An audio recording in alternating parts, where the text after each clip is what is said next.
what am I doing with my hands? But you can literally feel as if you're pulling the bowstring. One of the only ones on this list that I have finished. Christmas Miracle of Murder.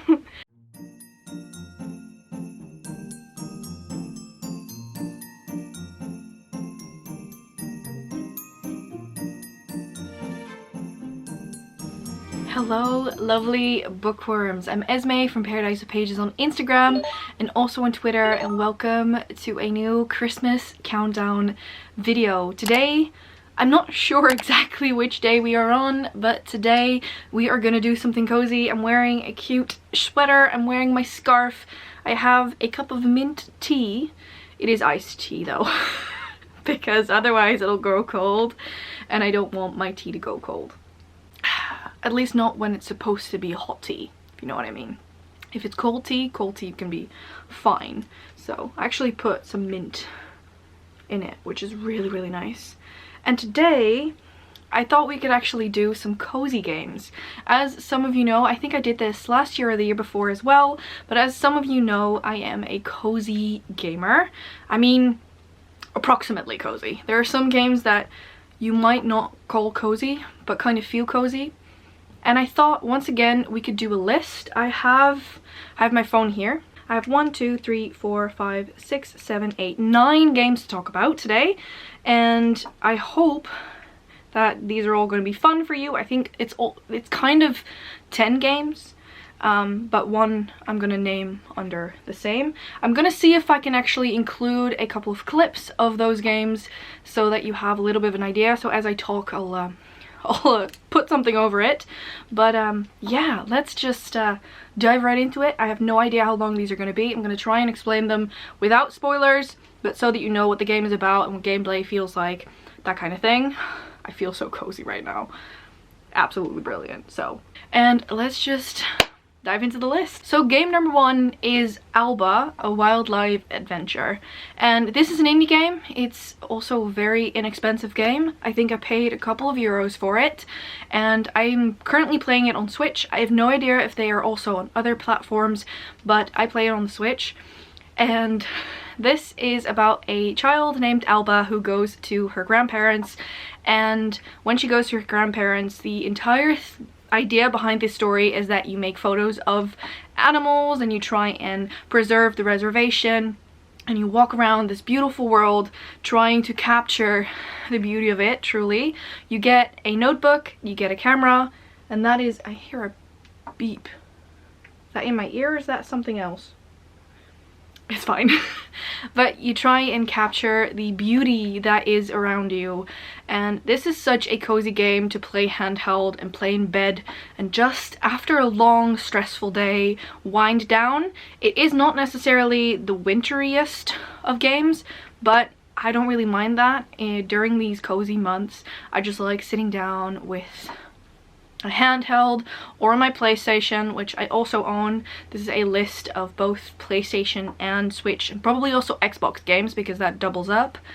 And I just really loved Alba for that. It was such a fun story, and I'm not completely finished with it, so I'll probably continue that later, but it was a lot of fun, or it is a lot of fun, I have to say. Next up is my, I think, one farming game that is on here, and this is kind of a staple for any cozy gamer. If you game, or if you cozy game, this is a game that you have undoubtedly heard of, and that is Stardew Valley. So fun fact, this game has actually been produced by one person alone.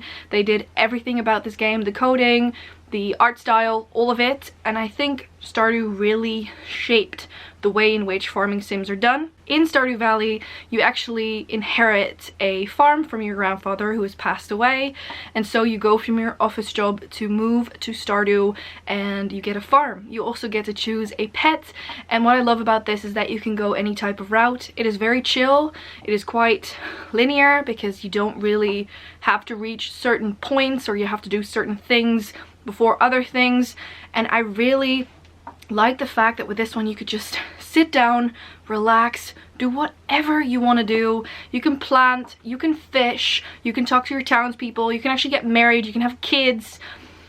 this just feels like such a all-rounded game. You can go into the mines as well. There's mini games, there's special festivities, there's 4 different seasons, so you actually change with the seasons, the crops change and your farm changes, and I really enjoyed it. I think it is such a stunning game, and I think you will enjoy it a lot as well. If you want to get into cozy gaming, I think Stardew is about 20 euros, so it's quite a cheap game as well, and I think you would really enjoy it. I keep getting stuck behind my scarf but that's okay. Next up is a little bit of a weird one, and that is one that I have only recently started, and that is Strange Horticulture. This is a game that teaches you a lot about plants as you help your customers. So you basically your screen, because I think this is exclusively for Switch, you get a screen and then you get to figure things out. It does give you hints if you want it, and it gives you these potions that you can make, and it just teaches you a lot about plants. I haven't played that much of it, so I can't tell you that much about it, but I think that this type of game is really unique. I haven't seen anything like this on the Switch, on the PlayStation, on the PC, anywhere, which I really enjoyed. The art style is beautiful, and I do have to say that I think it might not be the longest game, but then again, it's also it's not the most expensive game, especially games like this. So I think Stardew as well, but Alba and also Strange Horticulture are games that will probably be on sale at some point. So if you don't have a lot of dimes to spend, I would say put it on your wish list, and it probably tells you via email when it's on sale. It's just perfect for that. So this is one of those games that I think is very nice to just sit down and do after a very stressful day. And I think Strange Horticulture is a very special game as well. I haven't seen anything like it. So I hope you will enjoy that one if you're looking for something completely different on the spectrum. Let's move on to another cult favorite, and I actually haven't played this one until now, and I'm playing it on my PlayStation. You can play it on Switch. I think you can also play it on PC and Xbox. It is quite well versed, and I think it is a staple for a lot of gamers. It's not the longest game, it's just a fun game, not that expensive, and that is none other than Untitled Goose Game. In Untitled Goose Game, you actually play a goose, and you get all types of different, I would say, tasks to complete, like make sure that someone's shoe ends up in a lake, and steal cookies, and all that kinds of things. All those kinds of things, I have to say. It's very fun. You can honk, which is great. You can hide in grass. You can just be, you know, geese are quite problematic sometimes, and it's sometimes really nice to do that without actually hurting society. So this game, lots of fun. Like I said, I haven't played it until this year, and I am not done with it either. I start games, I just don't finish them. But this one is just a lot of fun. I think it would also be fun to play with 2 people, because I think you can play this multiplayer, which is great. And in general, it gives me all the warm and fuzzies. I love it. So I think you will enjoy it just as much as I do, and you probably already heard of this game, but yeah, I had to put Untitled Goose Game on the list. By the way, I wanted to quickly mention that I'm not repeating any games from my previous video, so if you want more cozy games recommendations, I will link that down below so you can check that out. But these are all different games from my first video, and let's just move on to my favorite on this list. So this next game is one that I have finished, one of the only ones on this list that I have finished. I think I will replay it until the end of my days. I'm currently playing the second one in this series, and that is none other than Horizon Zero Dawn. Horizon Zero Dawn is an open world adventure game, and you play as Aloy. What I like about Horizon is that you can pick your difficulty. You can pick story mode, so you can just focus on the story ahead and also enjoy the battles, but they're not brutal. You could also play brutal mode if you like very hard battles and dying all the time. I personally don't. I don't have the difficulty set very high. I personally just enjoy story. And Horizon Zero Dawn is one of the most beautiful games I have ever played. Playing it on a PlayStation with a good TV is such an experience. I love the music, the character is amazing, the fact that we get to play as a red-headed female character is brilliant. I love the way they shaped the world, the characters are amazing, the art style and just how vibrant this game is beautiful. I love the combination of an overgrown, kind of not technological world that has parts of technology from years and years back. The way that that plays together is perfectly done. These machines are amazingly crafted and I just loved the story. I have finished Horizon Zero Dawn a couple of weeks ago and I'm currently playing, and let's just move on to the next game, Horizon Forbidden West. Forbidden West is a couple years younger than Horizon Zero Dawn, not to get them mixed up, and Horizon Forbidden West I think came out last year, and that is also a game that I bought for the PlayStation 5. So Horizon Zero Dawn I actually bought for the PlayStation 4, Forbidden West for the PlayStation 5, and they even enhanced the graphics. Horizon Forbidden West is beyond beautiful. I'm not that far into the story at all. I am about to head into the Forbidden West, and the characters, like some of my favorites, are back so far. I just don't know how to tell you how good these games are. If you have a PlayStation, whether that is a PlayStation 4 or PlayStation 5, because I know how difficult PlayStations are to get a hold of, the PlayStation 5 that is. If you have a PlayStation 4, it is so worth it to get Horizon Zero Dawn. It blows my mind how well they did it, and I think I can keep talking about this for such a long time. But also the fact, what I love, actually I have my my PlayStation controller here, is that you use these back buttons to draw the bow that Aloy uses. So if you get out your bow, so you get the bow, you actually press this button, and then when you press this one, it actually gives you a little bit of a sort of, how do you say it? It's not an obstruction, but you can literally feel as if you're pulling the bowstring. And the way that this is done, and the way that this one, like the controller works with the game, absolutely brilliant. I love it. These controllers are great. They're expensive, but PlayStation 5 controllers are really, really good. And I just love these games. So let's just move on to the next one, because I've talked enough about Horizon, I think a couple of minutes. Sorry about that. And let's just move on to the next game. Next up, I thought I would include a little bit of a co-op game. I only play this one with other people, and that is Overcooked. You have a lot of different types of Overcooked. Basically, the idea here is that you get to prepare dishes and you serve them out, and you do all of the process. It's sort of a top-down kind of game, and I think this is best played with multiple people.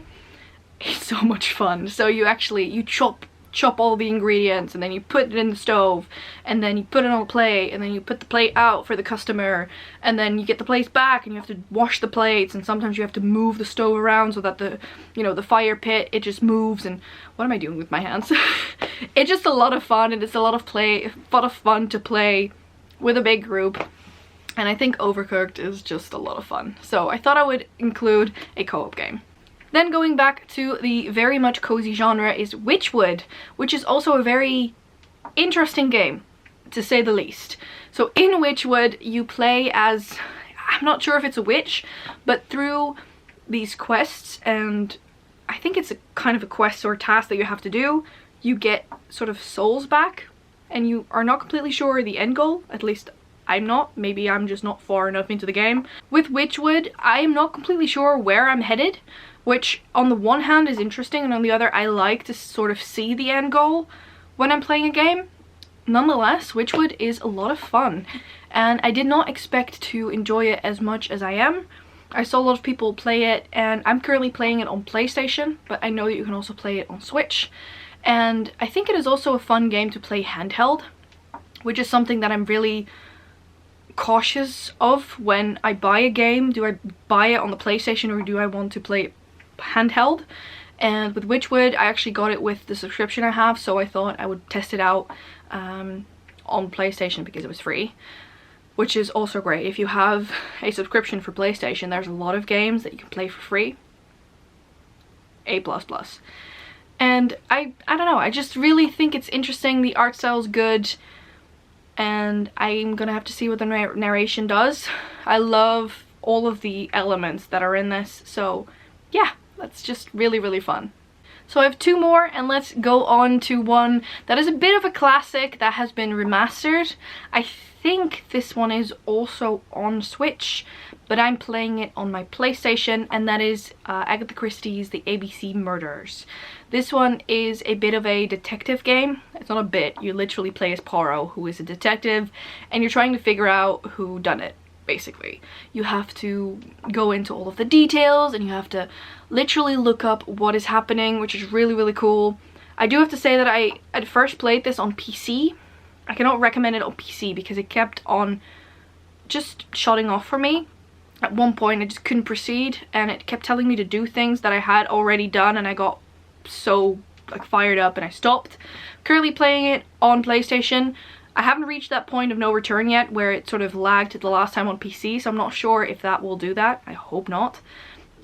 But it's running a lot more smoothly than on the PC. And I think it's just a really interesting game. If you like figuring out who did it, I do know that there's another Agatha Christie game recently released. I haven't played that one, so I can't tell you about that. But this one is a lot of fun, and I like playing as the old-fashioned Poirot. So if you want to have a game that is a bit of a Christmas miracle of figuring out who did it, Christmas miracle of murder, I would say go for that one. And then last but certainly not least is my most recent purchase. The reason why this is my most recent purchase is because I went back and forth and back and forth and back and forth to figure out if I wanted to buy this on PlayStation or on Switch. And I personally, in the end, bought it on Switch, and that is none other than Potion Permit. In Potion Permit, you are you a herbologist or something along those lines? Potion master? And you go to a little town to help and save the, I think it's the daughter of the mayor. But this town have had some run-ins with your kind before, and so they're not as welcoming as you would have hoped. I think the art style is quite close to Stardew Valley, but it's such a different game. You have to figure out, you basically are gathering your ingredients for your potions. You get this house in the village, you get to talk to the villagers and just move along, and it is such an interesting game. The reason why I chose to buy it on Switch has nothing to do with price, because I think they're the same price on both PlayStation and Switch. But considering I do move around a lot, as in I am with different people, or I'm sitting downstairs with my parents and I don't have access to a TV, I decided to buy a handheld because I think I would prefer to play this in bed as well. So I bought it there, and especially games like this that don't go down in graphics when you play it on Switch, I don't mind buying on Switch.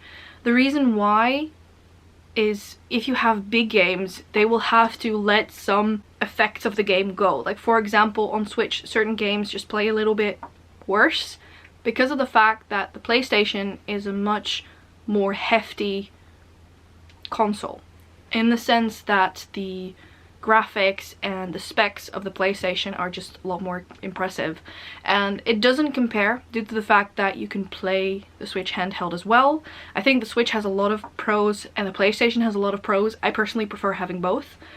This has gotten into a do you want a Switch or do you want a PlayStation? But I prefer both. I prefer Switch because it's also handheld, you can play a lot of co-op games. PlayStation is definitely one that is more for you alone than for multiple people. But I think the PlayStation runs amazing, and it has a lot of games that Switch will never be able to run. So I prefer having both, if you want my opinion. In any case, Potion Permit, really, really fun game, and that is the final one on the list. I've been talking for 21 minutes, so I hope you can bear with me on that one. I'm so sorry. I hope you have enjoyed this video.